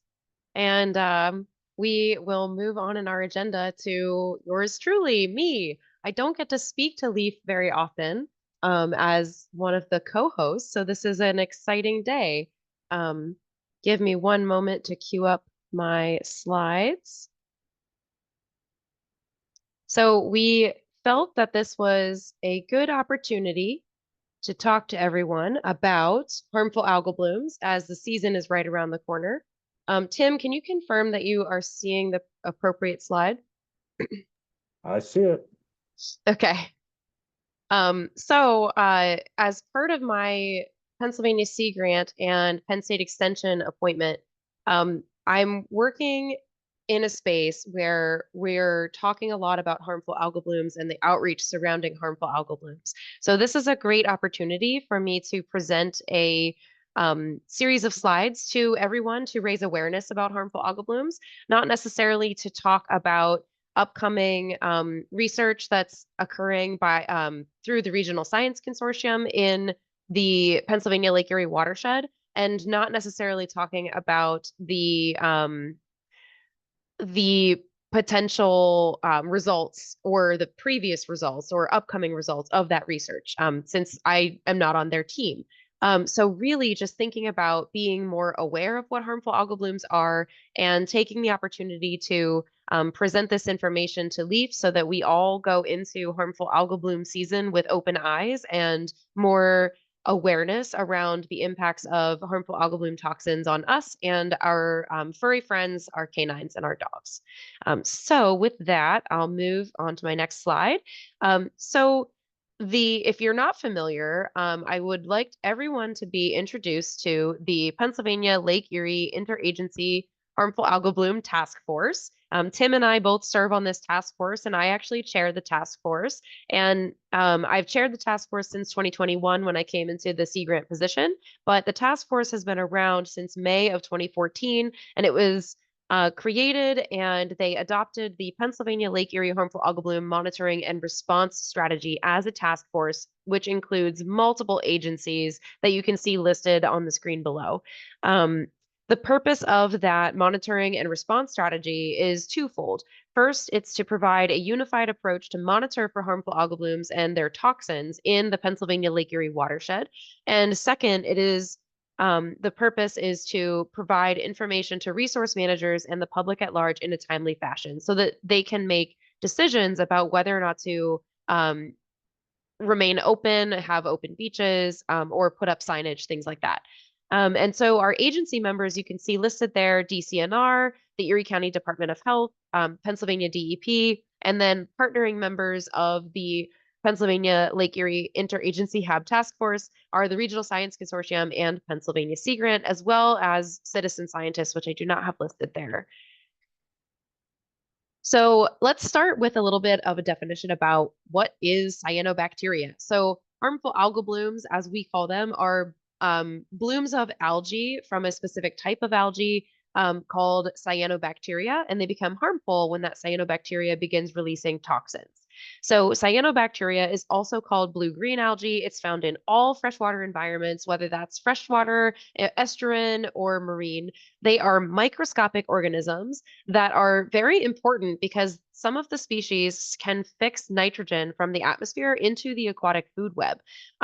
So cyanobacteria is also the only prokaryote capable of producing oxygen through photosynthesis. So these are very important critters in our water, even though they do have some negative side effects when they are in excess. So cyanobacteria and harmful algae. So let's combine these definitions. Algae and bacteria are, like I said in the previous slide, important producers and food sources. They do a lot of different things in the environment, but they're also these huge food sources at the bottom of the food chain that a lot of things eat in aquatic environments. But their excessive growth can lead to large blooms that lead to human and environmental health concerns. And harmful algae are a subset of cyanobacteria that produce cyanotoxins.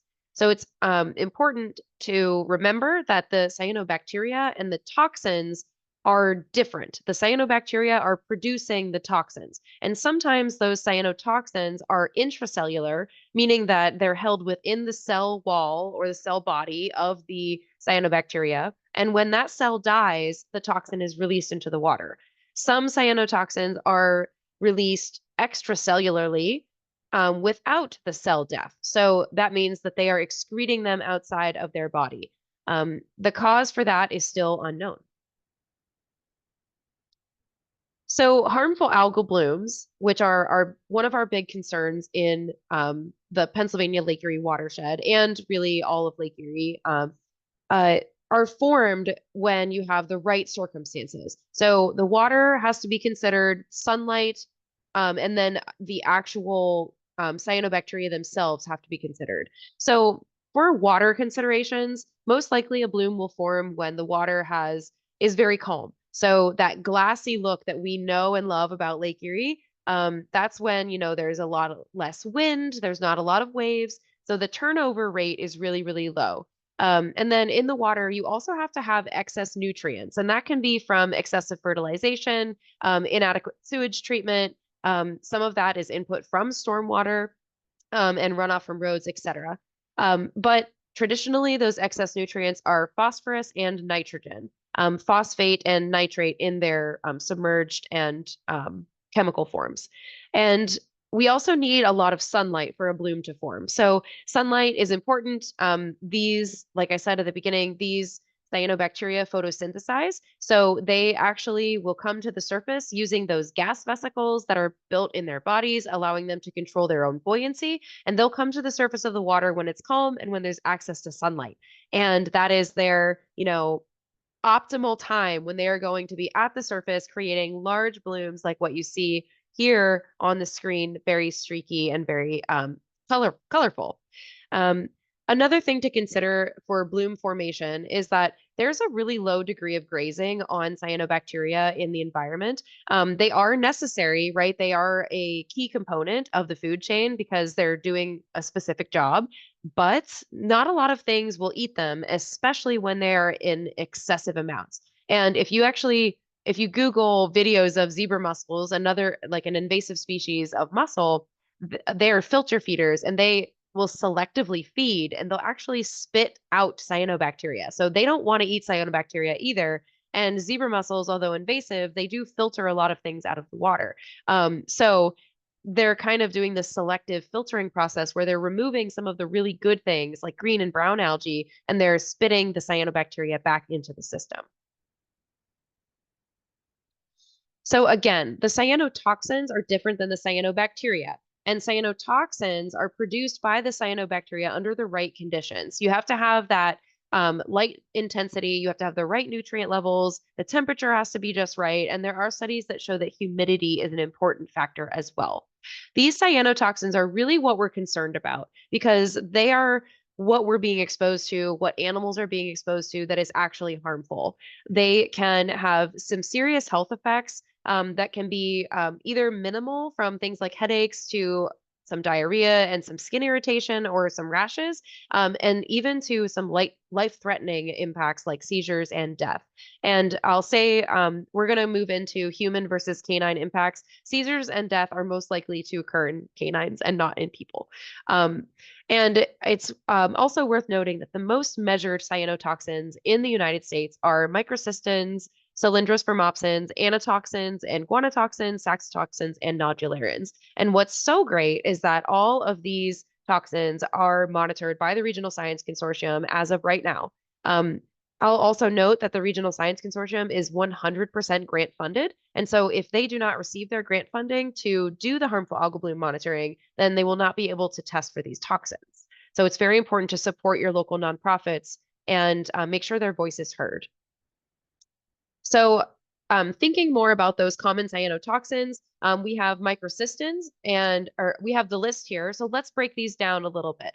Microcystins is a large group of toxins. There are over 200 different forms of that chemical. So if I go back to the other slide, these are just chemicals in the water. They're, either excreted or dispersed into the water system from the cell once it dies. And these chemicals just exist in the water and like H2O. They're intermingling in there. So there are over 200 different forms of that chemical microcystin. And these microcystins primarily impact the liver of people and dogs. Cylindrospermopsin only has 3 forms that are currently found in the environment, and they primarily impact the kidneys and the liver. They also can cause cellular stress, meaning that they are causing some serious DNA damage during the developmental process. So that's an important note about cylindrospermopsin. Anatoxin has multiple forms. Anatoxin A, so it's anatoxin-A, is the most common. And these can produce some serious neurologic distress with symptoms ranging from loss of coordination and death to respiratory failure. And essentially what anatoxins do is they bind to neuroreceptors and impact the central nervous system. And then saxitoxin is representative of a large family referred to as the paralytic shellfish poisoning toxins, or PSP toxins. So you may have heard of people eating shellfish and then having a reaction to the neurotoxin built up in the shellfish. That's very similar, although the exposure route is different here in the Great Lakes because we don't eat freshwater shellfish from the Great Lakes. But the way that people are exposed is a little bit different in that, we're actively playing in the water or working in the water and we'll get exposed that way. Same thing with dogs as well. And then just to note that dermatoxins are an issue as well. Every cyanobacteria produces a dermatoxin, which is really just a toxin that gives you a rash on your skin. So even if none of these other toxins are being produced, the dermatoxin is essentially always assumed to be present because it's produced by all of those cyanobacteria. And it's worth noting as well that a lot of toxins are produced by a lot of different species of cyanobacteria, and some cyanobacteria produce more than one toxin. So I have a chart to kind of break that out for you. So here in this column, you're looking at the cyanobacteria that we took note of. So things like Cylindrospermopsis is a cyanobacteria species. Microcystis is a cyanobacteria species. And then they produce the dermatoxins, those liver toxins or hepatotoxins, and then those neurotoxins. So each of these toxins here I've already talked about. So Cylindrospermopsin is produced by a few different cyanobacteria species on our chart. Microcystin is also produced by several different on our chart. Same with anatoxins and saxitoxins. So it gets a little confusing when you're thinking about cyanobacteria versus cyanotoxins. Just know that it's important to understand that if you're looking at a harmful algal bloom, there could be toxins present. And when the sun goes away on a beautiful day, clouds come out, maybe some rain is rolling in, the cyanobacteria do have the capability to control their buoyancy with those gas vesicles, so they can sink back down and they can leave all of those toxins at the surface of the water because they don't necessarily go with them. They're just part of the water system now. So it's really important to just be aware of your surroundings and look for the water to be discolored or anything like that, which I'll get into a little bit later. Another issue with the cyanotoxins is that they can bioaccumulate. So microcystin, Cylindrospermopsin, and anatoxins can bioaccumulate in aquatic vertebrates and invertebrates. So things like zooplankton, macroinvertebrates, mussels, and fish. And this poses a risk to commercial and recreational fishing industries, which is valued in Pennsylvania at over $4.5 billion. So any threat that is to that fishing industry, whether that's bioaccumulation or otherwise, impacts from HABs can pose a risk to commercial and recreational fishing industry and essentially the Pennsylvania economy. So let's talk specifically about canine routes of exposure. Dogs are a lot more susceptible to cyanobacteria poisoning than humans because of their behavior. They will actively drink surface water and they'll purposely eat like washed up scum that has cyanobacteria in it and cyanotoxins in it. And they also are going to have more contact with the water just based on their behavior. So they'll be playing in it, they'll be swimming in it a lot more frequently than we do as humans. They also have been shown through research to be attracted to algal scum odors, which makes them have a desire to actually consume the material that washes up on shore.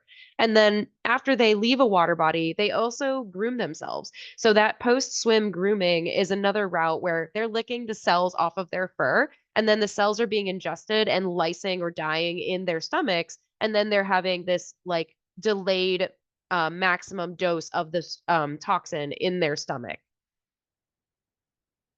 So symptoms to be looking out for your dogs. Early symptoms would be things like throwing up, loss of energy, stumbling and falling, and maybe even seizures. So this would be, you came home from the beach and a few hours later, your dog starts having some of these symptoms. This would be a great time to get your dog to the veterinarian as soon as possible and to also call a poison hotline.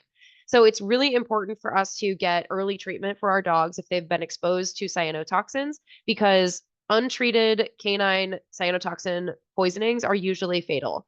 And unfortunately, even in cases where a poisoned dog receives prompt veterinary care, the outlook is often poor and it also may be very, very expensive, and treatment can last a few days to several weeks. So it's really, really important that we are as aware as possible about the issues surrounding harmful algal blooms and dogs. So I have here a very long list of things that you can do to prevent your dog from being exposed to cyanobacteria and cyanotoxins. The easiest thing to do is keep them out of fresh water. But we don't, want to keep our dogs from enjoying their lives. And I know like my dogs love to walk near the water. So try not to let your dog drink that water or walk in or around that beach debris. Definitely keep them from eating beach debris if you can. And if you can bring fresh water with you so that they in a bottle for them to drink, then that is a much better option. If they're thirsty, then they don't have to drink the lake or stream water, the fresh water, essentially surface water.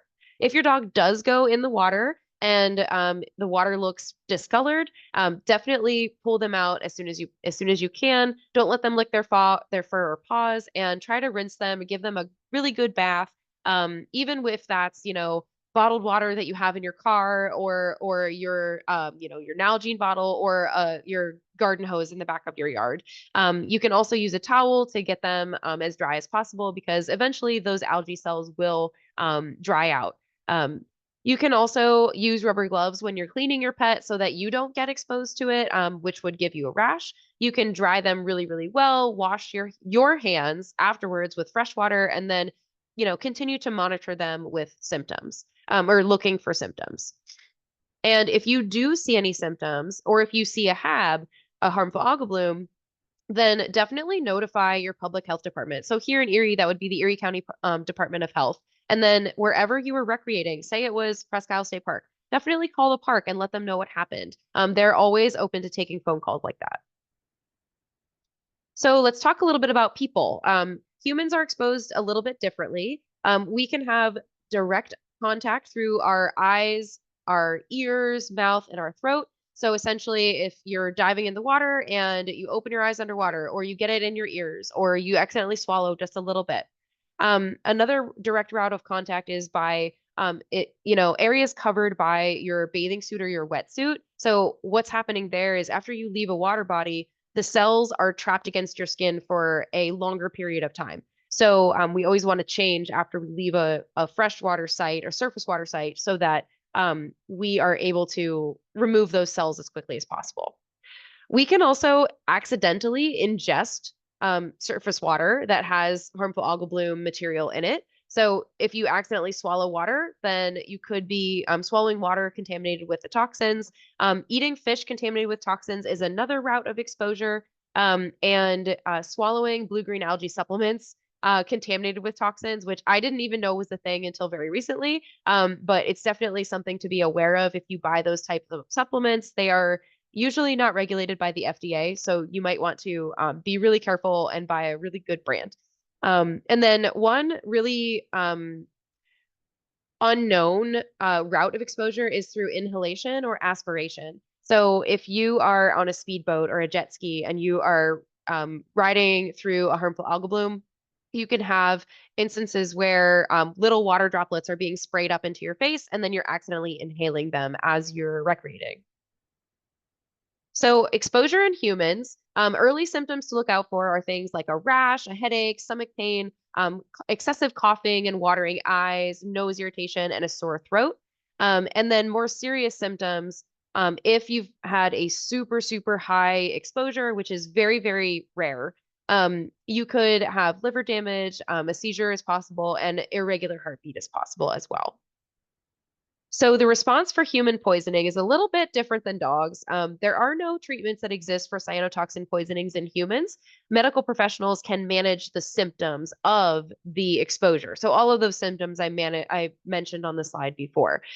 You want to call poison control and check in, call your healthcare provider, get an appointment as soon as possible. It is so very rare that humans are exposed to cyanotoxins in a lethal way that those treatments just don't need to be in protocol, I guess.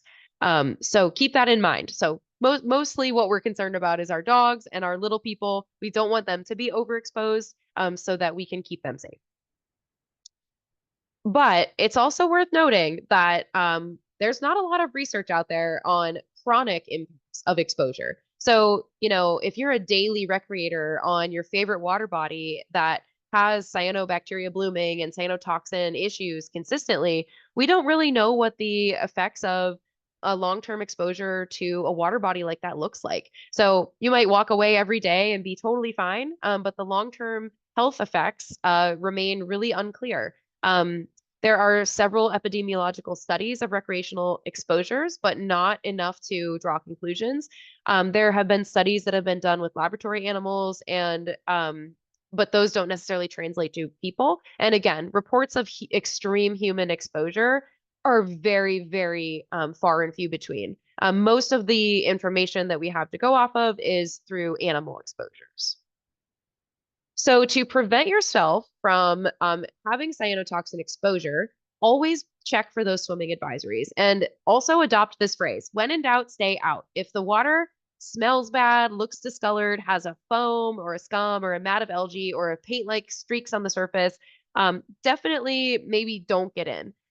If you do and you leave the water body, or say you get in the water and then you come out and you realize that there was a posted advisory, rinse yourself off, and change out of that swimsuit, and make sure that you just monitor yourself for symptoms. Check for fishing advisories, follow all drinking water advisories, and never cook with contaminated water that has cyanobacteria or cyanotoxins in it, because boiling and filtering doesn't eliminate the toxins. In fact, if you cook with water that has cyanobacteria in it and they're holding the toxins in those cells, when those cells are boiled, they break open and the bacteria dies, but the toxin remains in the water.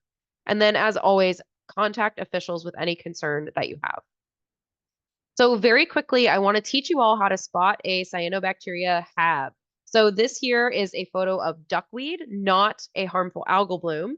It's very granular. So this is more what we would this is a freshwater plant. This is not a harmful algal bloom.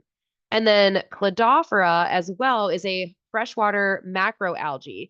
This is not a harmful algal bloom, although both of these plants can be considered nuisances depending on how you're managing your water body. Harmful algal blooms or cyanobacteria blooms look more like this. They will form a thick layer at the top of a jar if you take and scoop a sample. And that's because those cyanobacteria are starting to float towards the surface and they want to be there so that they can access sunlight. You also will see very thick, like paint-like looking. It's very slippery. It almost looks like spilled paint on the surface of the water. And then it will look very streaky as well on the surface of the water, because the blooms are occurring in one spot and they're constantly being pushed by wind and waves. So that's how they end up getting that streaky look.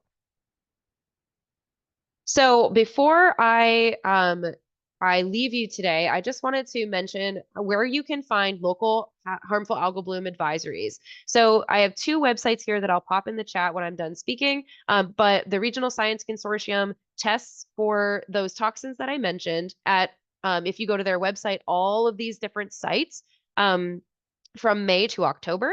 And they update this weekly. So you'll be able to see, you know, what sites have had harmful algal bloom exceedances for dogs and for people in the past week. And the Erie County Health Department also has that on their website. So I'll drop that in the chat in just a moment. And then if you see a HAB and you want to report it, you can contact the Division of Environmental Health and Epidemiology at the PAD, Department of Health, at this website, which I'll drop in the chat as well. And if you want to report a suspected HAB in Pennsylvania, you can send any inquiries to the Pennsylvania HABs Task Force, which is different than our Pennsylvania Lake Erie HAB Task Force. This is a statewide task force email that is handled by the Pennsylvania DEP. You can email them at habs@pa.gov. And so I know we don't have a ton of time for questions, Tim, but I will turn things back over to you to see if there are any questions. Great, thank you. And wow, we ran right up to the end of the hour, which means we always do somehow. Everybody got their money's worth today.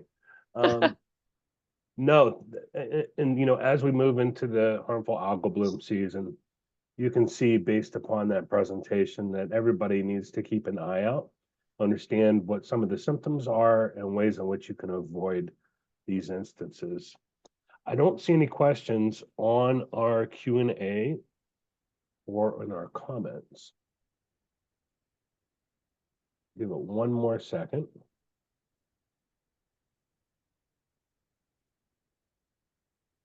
Maybe everyone's a harmful algal bloom expert at this point. We're getting there, aren't we? And this is I something think so. we've been, you know, looking at continuously throughout the growing season every year now. And hopefully, I think the word is getting out on what to look for and how to stay safe. So with that, maybe I think what we'll do is we'll transition into the end of the meeting. If you could let everybody know about our next meeting that's coming up in person.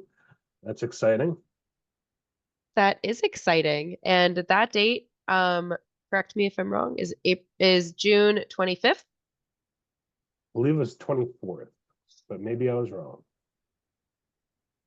Oh no, we changed it. It's the 26th. It's the 26th. We're both wrong. Thursday, June 26th. Yes. And I'll share my screen as well. I apologize. I did not put that in my final notes here. But yes, the next meeting for LEAF will be on June 26th. And that's so exciting because we're going to be back at Presque Isle in person. And we will have a wonderful agenda coming out for you soon.